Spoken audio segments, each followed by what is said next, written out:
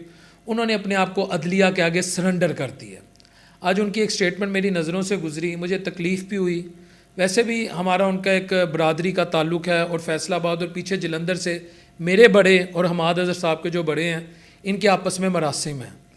تو دکھ بھی ہے, تکلیف بھی ہے, اور جس کا والد یا ماں بھی چلے جائے نا, وہ جو تکلیف میں وہ شخص ہوتا ہے نا, وہ بھی بڑی پینفل ہوتی ہے. دیکھیں, میں نون لیگ سے, پی پی پی سے یا کسی بھی سیاسی جماعت سے اختلاف رکھتا ہوں, لیکن جس دن کلثوم نواز صاحبہ بھی فوت ہوئی تھی, میرا خدا گواہ ہے مجھے بڑی تکلیف ہوئی تھی جب میں نے ان کو ڈیتھ بیڈ پہ بھی دیکھا تھا. اور اس وقت بھی بہت سارے جو لوگ تھے وہ مذاق اڑا رہے تھے. ٹھیک ہے, مجھے ارشد شریف کی بھی تکلیف ہے, مجھے ان کی بھی تکلیف ہے. ہر شخص جو دنیا سے چلے جاتا ہے نا, مجھے اس کی تکلیف ہے, کیونکہ میں نے بھی قبر میں اترنا ہے. تو حماد اظہر صاحب نے یہ کہا کہ بھائی میں تھک چکا ہوں, میں اپنے آپ کو کورٹ کے آگے پیش کرتا ہوں, میری ماں ہے اس کو میری ضرورت ہے, 2 سال میرے سے زیادہ میرے گھر والے تکلیف میں رہے. یعنی وہ یہ کہنا چاہ رہے ہیں کہ میرے والد کی جو حالت تھی وہ تکلیف میں تھے, اور میرے گھر والے میرے والد کو جس حالت میں دیکھتے تھے, کیونکہ اکلوتا بیٹا ہو, 3 بہنوں کا بھائی ہو, اور بیٹا گھر میں نہ ہو, اور بیٹے پہ کیسز ہو, وہ مفرور ہو, اور ایک ایسے خاندان سے ہو جو پاکستان کا مایا ناس کاروباری خاندان ہے, جو آج بھی لوہے کی دنیا میں, سٹیل کی دنیا میں, ٹی گارڈر کی دنیا میں ان کا ایک نام ہے. تو وہ کہتے ہیں کہ یار میں اپنے آپ کو کورٹ کے آگے پیش کر رہا ہوں, اور میں 9 مئی میں ملوث نہیں ہوں, مجھے امید ہے کہ عدالتیں مجھے انصاف دیں گی. تو یہ اچھی بات ہے کہ ہم عدالتوں سے ایکسپیکٹ کریں کہ عدالتیں ہمیں انصاف دیں, اور اللہ کرے عدالتیں بھی انصاف دیں. دیکھیں, میں ہمیشہ ایک بات کہتا ہوں کہ اگر کوئی معصوم ہے تو اس کو پنش نہ کریں, اگر کوئی گناہ گار ہے تو اس کو قانون کے مطابق سزا دے دیں, پہلے کوشش کریں معاف کر دیں, اللہ بھی معاف کر دیتا ہے. انسان وہ کہتے ہیں نا, آپ زمین والوں پہ رحم کرو, خود آسمان والا تم پہ رحم کرے گا. اللہ کی ذات بڑی مہربان ہے. ہم دن میں اتنی غلطیاں کرتے ہیں, اللہ تعالیٰ کی نافرمانی کرتے ہیں, اور اس کے حبیب کی سنت پر عمل نہیں کر پاتے بہت سارے موقعوں پر. یہ کتنی ہم سے گستاخیاں اور غلطیاں ہو جاتی, گناہ ہو جاتے ہیں, لیکن اس کے باوجود معافی کا دروازہ کھلا ہے. تو انسانوں کے لیے بھی معافی کا دروازہ ہمیں کھلا رکھنا چاہیے. تو حماد اظہر صاحب کی یہ بات سن کے میرا بھی دل تھوڑا افسردہ ہوا کہ والد کی جدائی, اب والدہ کے ساتھ وہ زندگی کا ایک پرائم ٹائم گزارنا چاہتے ہیں, کیونکہ جس عورت کا میاں چلا جائے, جس کے ساتھ ان کی کئی دہائیوں کی رفاقت ہو, تو اس کے لیے بھی بڑی تکلیف دہ وہ کیفیت ہوتی ہے. اور وہ تیسری خبر یہ ہے کہ فرانس نے پیلسٹائن کو ایکسیپٹ کرنے کا بطور ریاست آج اعلان کر دیا. ان کے جو پریزیڈنٹ ہیں ایمینوئل میکرون, انہوں نے باقاعدہ کہا ہے کہ خطے میں امن کے لیے, مڈل ایسٹ میں امن کے لیے ہم پیلسٹائن کی ریاست کو یا فلسطین کی ریاست کو ہم تسلیم کریں گے. یہ ایک بہت بڑی سٹیٹمنٹ ہے. یاد رکھیں کہ فرانس جو ہے وہ یونائٹڈ نیشن سیکیورٹی کونسل کا ممبر ہے, نمبر 1. نمبر 2, اٹامک پاور ہے, اور ویسٹ میں یا یورپی یونین میں دوسرا اہم ترین ملک ہے آفٹر جرمنی.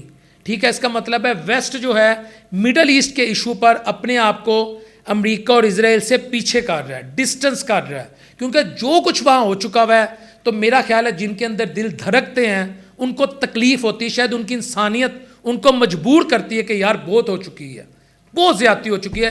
لیکن دوسری طرف امریکہ بہادر کا ریئیکشن آ گیا ہے. ان کے جو سیکرٹری خارجہ ہیں یا فورن منسٹر ہیں, وہاں بیسیکلی ٹرم یوز ہوتی ہے سیکرٹری آف اسٹیٹ کہا جاتا ہے, تو میں ایسے کہتے تو دوسری طرف ان کے جو وزیر خارجہ یا سیکرٹری آف اسٹیٹ جو رائٹ ٹرم ہے مارکو روبیو, انہوں نے اس چیز کی مذمت کی ہے. انہوں نے کہا جی فرانس اگر پیلسٹائن کی ریاست کو تسلیم کرے گا تو یہ حماس کو تقویت ملے گی, اس نظریے کو تقویت ملے گی جس کی وجہ سے خطے کا امن جو ہے وہ پہلے سے ہی خراب ہو چکا ہوا ہے. وہی گھٹے پٹے الفاظ بول رہے ہیں.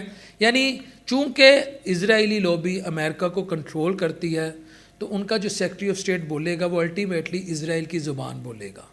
تو اس پر ایک باقاعدہ کتاب بھی ہے جس کا میں آپ کو آنے والے دنوں میں حوالہ دوں گا کہ کیسے وہاں پر یہ لوگ کنٹرول کرتے ہیں پوری امریکن ایڈمنسٹریشن کو. میں آج کل وہ کتاب پڑھ رہا ہوں تو انشاءاللہ تعالیٰ جیسے میں وہ کتاب پڑھ لوں گا تو آپ کو بھی ریفر کروں گا, وہ آپ کتاب ضرور پڑھیے گا. اور ویئرس ہماری اگلی خبر, عمران خان صاحب نے بیرسٹر گوہر, علی امین گنڈا پور, سلمان اکرم راجہ اور جنید اکبر کو یہ تاکید کی ہے کہ کمر کس لیں اور تحریک کے لیے ایکٹیو ہو جائیں.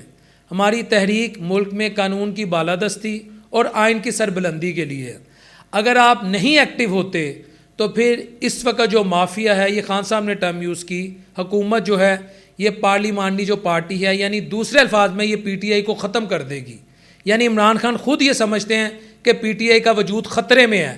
وہ کہہ رہے ہیں کہ اگر میں کھڑا ہوں تو تمہیں بھی کھڑا ہونا پڑے گا. لیکن سوال یہ پیدا ہوتا ہے کہ جن کو خان صاحب یہ نصیحت کر رہے ہیں, جن کو یہ زور دے رہے ہیں کہ تم کھڑے ہو جاؤ, تحریک کو اپنی پیک پہ لے جاؤ, کیا ان کا عوام سے رابطہ ہے؟ بالکل نہیں. کیا ان کی آپس میں کوارڈینیشن ہے؟ بالکل نہیں. کیا ان کی پارٹی کی جو تیسری لیئر ہے, جو نیچے پی ٹی آئی کا سپورٹر ہے, جو ڈائریکٹلی اور انڈائریکٹلی پی ٹی آئی سے منسلک ہے, جو ایک عام شہری سے زیادہ پی ٹی آئی کے معاملات میں ایکٹیو ہے, کیا ان کا پارٹی کی تھرڈ لیئر سے, گلی محلے کا پی ٹی آئی کا جو ممبر ہے اس سے رابطہ ہے؟ بالکل نہیں. کیا ان کی عوامی کوئی اپروچ یا عوام سے ریلیٹڈ یا عوامی آواز آپ نے گزشتہ 1.5-2 سال میں سنی ہے جس میں آپ کو لگا انہوں نے عوام کے حقوق کی بات کی؟ بالکل نہیں. تو پھر تحریک کیسے اپنی پیک پہ جائے گی؟ فیلئر یہ ہے کہ ایک طرف یہ خان کو ڈسٹنس کر رہے ہیں, دوسری طرف عوام کو ڈسٹنس کر رہے ہیں, تیسری طرف آپس کی لڑائیاں ہیں, چوتھی طرف سب کو خوش کر رہے ہیں, حکومت کے ساتھ مکمکا ہے. یہ ہے اس وقت موجودہ پی ٹی آئی. اب اسے آپ لنڈے کا مال کہیں, اسے آپ کہہ دیں کہ ان سے بڑا کوئی وہ جمہوریت کا چیمپئن کوئی نہیں, فیصلہ آپ نے کرنا ہے. السلام علیکم ورحمۃ اللہ وبرکاتہ.